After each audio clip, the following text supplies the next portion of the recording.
Olá, eu sou o professor Anderson Wagner, professor da disciplina de Hermenêutica Jurídica da UniFTC Petrolina. Em razão do coronavírus, o Covid-19, que tem vitimizado pessoas do mundo todo, nos foi solicitada uma quarentena na qual nós estamos tentando seguir a nossa vida, nossa disciplina, nossos estudos de uma maneira online, de maneira EAD. Então, para isso, vou estar disponibilizando ainda hoje, estou disponibilizando agora no sistema, um cronograma de aulas, todo um programa de aulas que nós vamos estar estudando e acompanhando durante esses dias. Nós estaremos seguindo com 5 apostilas, cada apostila será lida e em seguida será realizada uma atividade específica para cada uma dessas semanas e para cada uma dessas apostilas. Então, dessa forma, nós estamos seguindo as nossas 5 próximas semanas de aula, cada dia uma apostila e um exercício seguido. Também nós estaremos ainda desenvolvendo algumas atividades por meio de filmes e também por meio de livros que nós vamos estar passando para vocês agora. Então, eu vou estar enviando para vocês agora esse cronograma que vai ser seguido, para que vocês possam observar, dedicar-se aos estudos, para que nós possamos lograr êxito, sendo que nós estamos vivendo um momento muito específico, um momento histórico muito específico, que é essa situação dessa pandemia. Certo? Enquanto livros, quais são os livros que recomendo a vocês? O primeiro livro que recomendo, na verdade, que eu não posso necessariamente colocar como um livro obrigatório, mas que é um livro extremamente interessante para a hermenêutica jurídica, é o livro do Carlos Maximiliano, A Hermenêutica Jurídica, a Hermenêutica e a Aplicação do Direito. Então, recomendo esse livro. É um livro extremamente interessante, onde nós vamos ver a compreensão hermenêutica através dos séculos, o quanto essa hermenêutica ela é interessante diante de tantos e diferentes pontos de vista. Um outro livro que recomendo, é extremamente interessante, é um livro de hermenêutica jurídica da Saberes do Direito, que é da editora Saraiva. A Hermenêutica e a Aplicação do Direito é um livro da editora Forense. Já esse é um livro da editora Saraiva, que foi publicado por Ricardo Maurício Freire Soares e coordenado por Luiz Flávio Gomes e Alice Bianchini, que na verdade são os editores, os organizadores, coordenadores da edição, certo? Mas sendo essa uma obra do Ricardo Maurício Freire Soares. Esse livro ele vai versar mais especificadamente acerca dos autores de hermenêutica, ao passo que a hermenêutica e a aplicação, o do Carlos Maximiliano, ele vai versar sobre conteúdos propriamente ditos. Nós vamos aqui ter os autores, nós passamos aqui por Paul Ricoeur, Gadamer, Habermas, pelo próprio Heidegger, entre tantos outros autores de cunho hermenêutico. Certo? Vamos ver várias interpretações, sociologista, positivo jurídico, pós-positivista, enfim, funcionalista, neocontratualística, tópico-retórica, enfim. Recomendo bastante esse livro de hermenêutica, tanto a hermenêutica e a aplicação, quanto a hermenêutica jurídica. Recomendo ainda um livro que nós vamos trabalhar na terceira apostila, que vai ser a Teoria dos Princípios, de Humberto Ávila. Esse é um clássico, essa obra de Humberto Ávila, Teoria dos Princípios de Humberto Ávila, que é só disponível da cópia, mas que vocês possam tentar encontrar. Eu fiz a compra online, porque o livro ainda também não chegou, e minha edição anterior ela foi emprestada e ainda não voltou. Um aluno me pediu emprestado, só vou precisar para um trabalho, para um TCC, e ainda não me devolveu. Então, estou aguardando, mas enquanto isso eu já fiz a compra, porque Humberto Ávila é um livro clássico, que eu acho que li num dos primeiros períodos da faculdade, mas que mudou muito minha compreensão jurídica, tá certo? Então, esses livros são livros recomendados, sendo que a Teoria dos Princípios nós vamos trabalhá-lo na terceira apostila, os outros 2 são livros de embasamento teórico para vocês irem ampliando a visão sobre a hermenêutica jurídica. Nas demais semanas, nós vamos estar lendo a apostila, realizando a atividade, e de acordo com as disponibilidades eu vou estar online durante os nossos horários de aula. Então, nos nossos horários de aula eu estarei no nosso sistema online para qualquer dúvida, para a gente também estar podendo fazer esse contato, certo?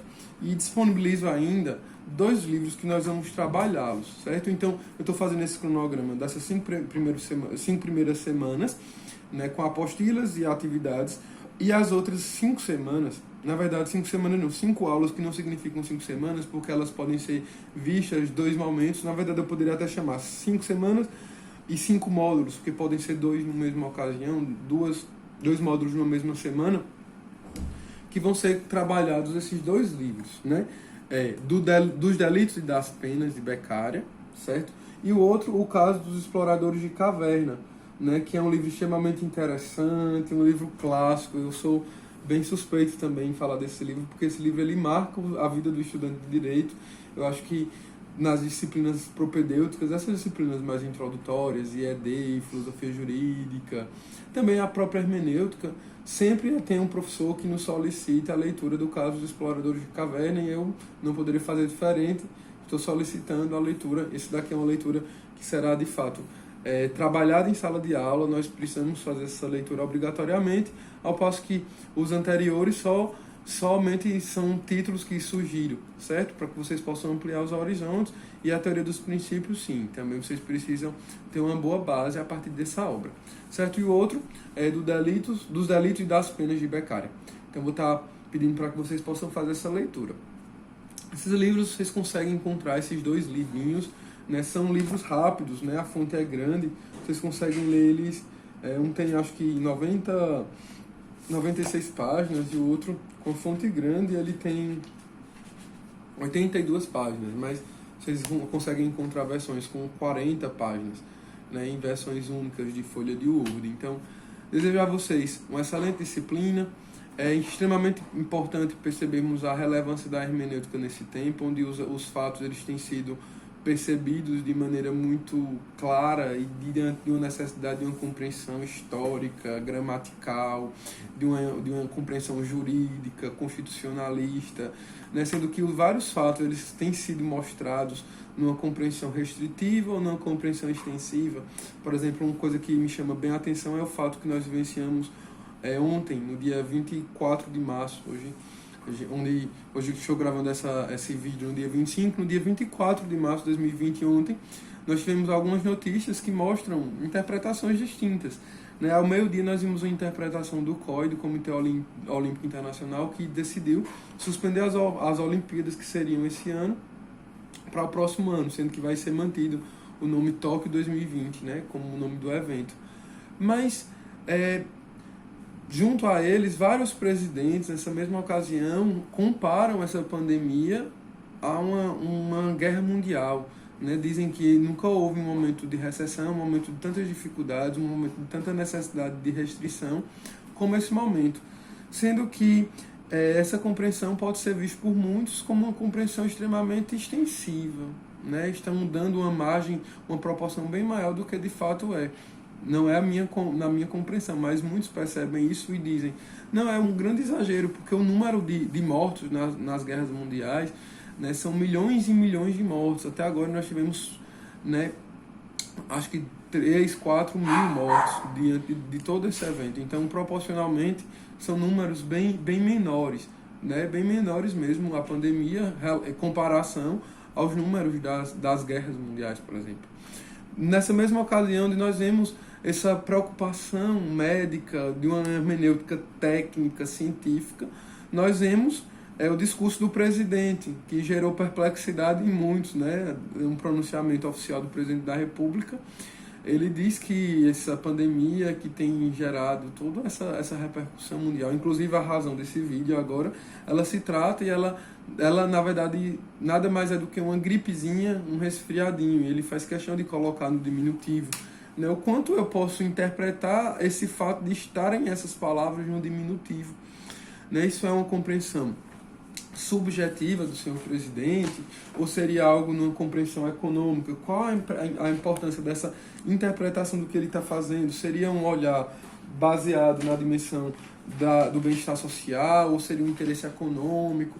Enfim, isso é uma discussão que vale muito a pena ser vista, para a gente não estar repetindo ideias ou estar trazendo informações, compartilhando em redes sociais, situações, né, que muitas vezes não tem uma boa base teórica, tanta fake news também a gente vê, né? Eu comentava na sala com vocês que os estudantes de direito, entre todos os estudantes, são os que menos têm disseminado fake news, né? Então é interessante a gente analisar um pouco isso. Só para encerrar, um fato que eu achei interessante, e encerro esse vídeo com a imagem do Hermes, o deus da hermenêutica, o deus da interpretação. Como passei para vocês em sala de aula, Hermes é aquele deus que faz a interpretação entre os homens e os deuses, né? Então Hermes, ele é dotado de alguns atributos na mitologia grega, né? Nós vemos que ele tem asas nas mãos, nos pés, também na cabeça. Ele é o deus da velocidade, ele é o deus dos atletas, ele também é o deus dos ladrões, né? E eu ficava me questionando por que Hermes é o deus dos ladrões, e aí aproveitei essa quarentena para estudar um pouco a figura mitológica do Hermes e percebi lá que Hermes ele consegue utilizar a interpretação, a argumentação para furtar o rebanho lá de Apolo. Isso é interessante porque muitas vezes a hermenêutica ela pode ser compreendida e ser utilizada como um método de